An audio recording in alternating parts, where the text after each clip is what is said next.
What the hell just happened, Augustus? What you mean? Juancho haircut. No, not Juancho haircut. Not Juancho haircut. Let's keep that for the end of the podcast. TJ Shorts, man.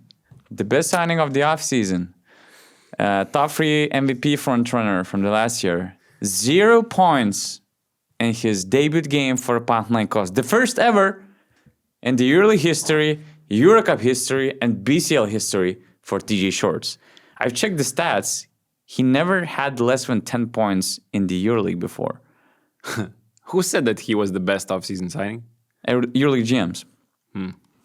By the way, you can check out the GM survey on BasketNews.com. As you can see, the answers are really interesting because I kind of expected a slow start for TJ Shorts. For newcomers, newcomers in Panathinaikos team and under coach Ergin Ataman, it was never easy.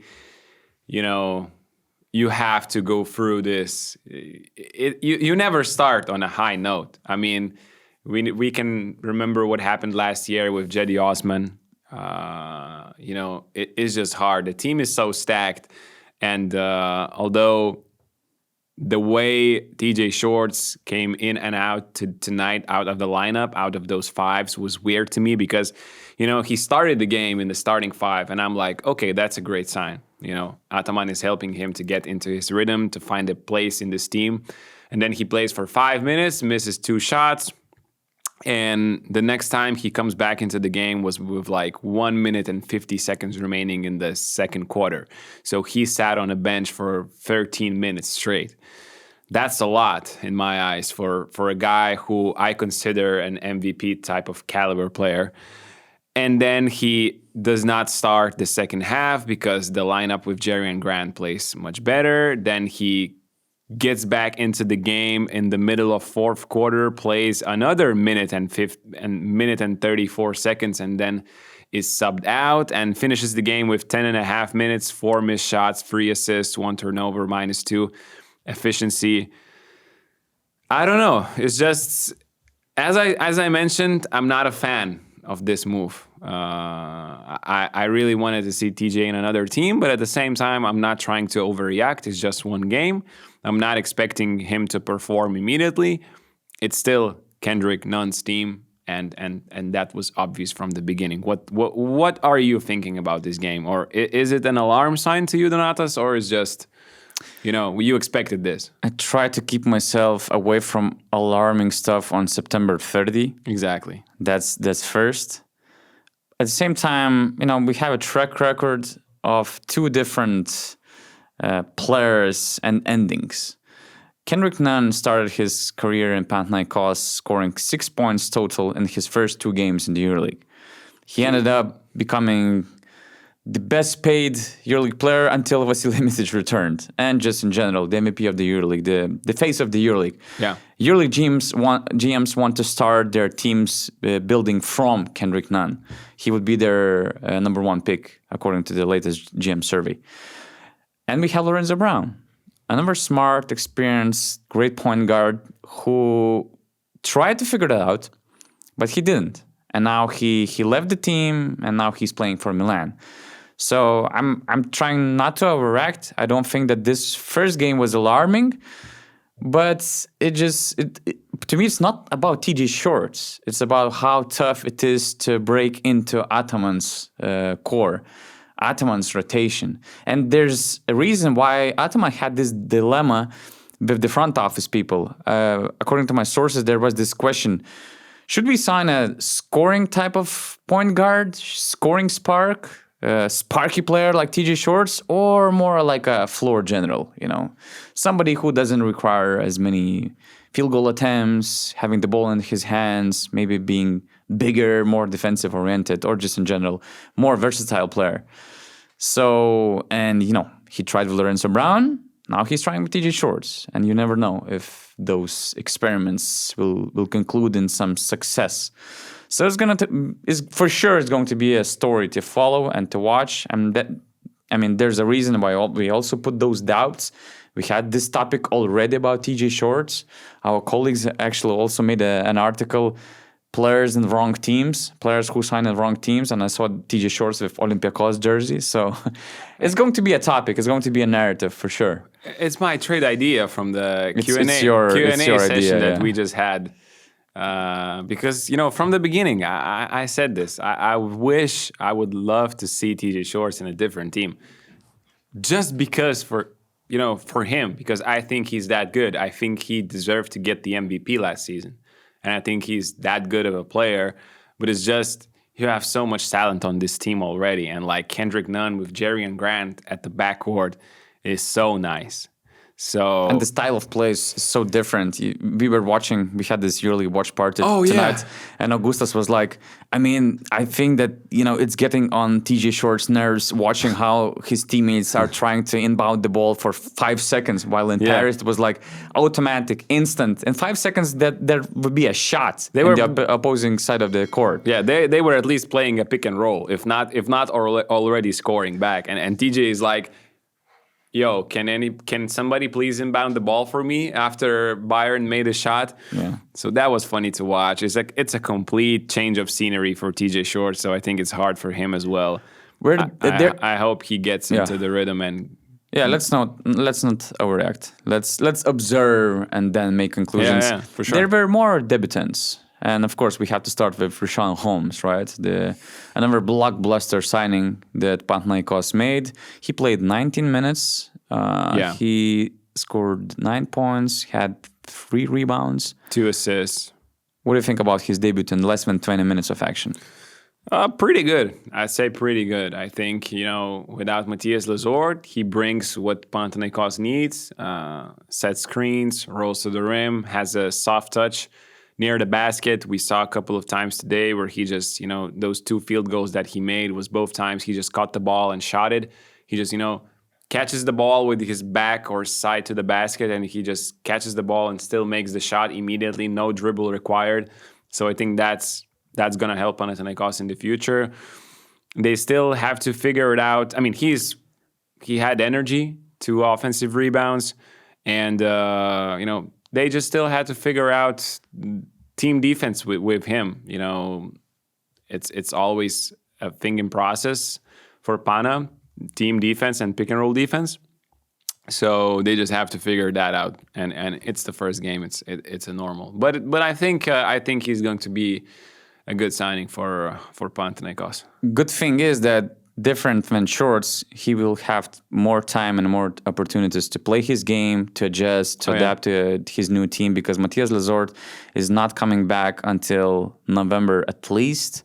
Ataman said that he will be out for another month or a month and a half. So let's say up until December, mainly, when he returns, when he gets into the game rhythm, it will take at least 2 months. So Richaun Holmes thrives in situations when he has a big role, big minutes, a big impact on the court, and he was even thriving in the NBA. So, and his game style just fits EuroLeague. I mean, he could be a pick and roll king. We didn't see his floaters. He was a floater king in the NBA, having one of the most efficient floaters, and just in general, high energy guy, fits the culture so well. To me, he reminds he reminds me Matthias Lazort, kind of mini Matthias Lazort. So I don't know. I think he should be fine. And I was like, okay, that was a decent debut game in front of Panathinaikos fans. Oh yeah, I think so. Another warm welcoming. Marius Grigonis is finally back. I thought you were going a different way, but it's okay, man. No, What a nice moment. Yeah. What a nice moment. Shout out to Pana fans for doing that. I mean, the guy has not played for 344 days. An October official game. 17th was the last game he played. I can just imagine what was going through Marius' mind when you actually entered the court for the first time. You already feel that rush of adrenaline, and then you get that welcome from the fans. I think that was dope. I think that's going to help him. He still needs to get into the shape. A long way to go, but just to feel that finally, and then you get that extra, from the fans. I thought that was super cool. I mean, typical Marius Grigonis. Attacking the closeouts, driving to the paint, dishing this no-look pass somewhere, starts kicking the ball out. You should have started with flopping. Flopping. But I mean, let's start from positives and then to double down those positives. Some flopping here and there, drawing fouls. That's what Marius Grigonis, that's what made the millions for Marius Grigonis. So it's good to have him. Wish him all the best. Hopefully he will remain consistent in playing time. Hopefully he will remain healthy, because when he is healthy, he proved to Ataman that he has something to offer. Some different qualities he can offer to the team. Another welcoming debut. Which one? Our guy, Nikos. Mr. 7 3-pointers. Should have happened today. Yeah. I mean, Rogovopoulos had a great game, and I think he's going to be a huge piece for this Panathinaikos team. Now even a huge part when Cedi Osman is out. But even after that, I think he fits well. He doesn't need the ball in his hands, and you have so many creators on this team, so he will have his shots. He 15 points in 28 and a half minutes, 2 offensive rebounds, 2 steals. So I think not only he was making shots, but he was also active on the court, looking for some extra things to add. And he was also balling in some preseason games. So, yeah. I mean, just great performance Nikos was by good. him. 28 minutes. Second most after Kendrick Nunn, who was just brilliant as well, with 21 points, 10 assists.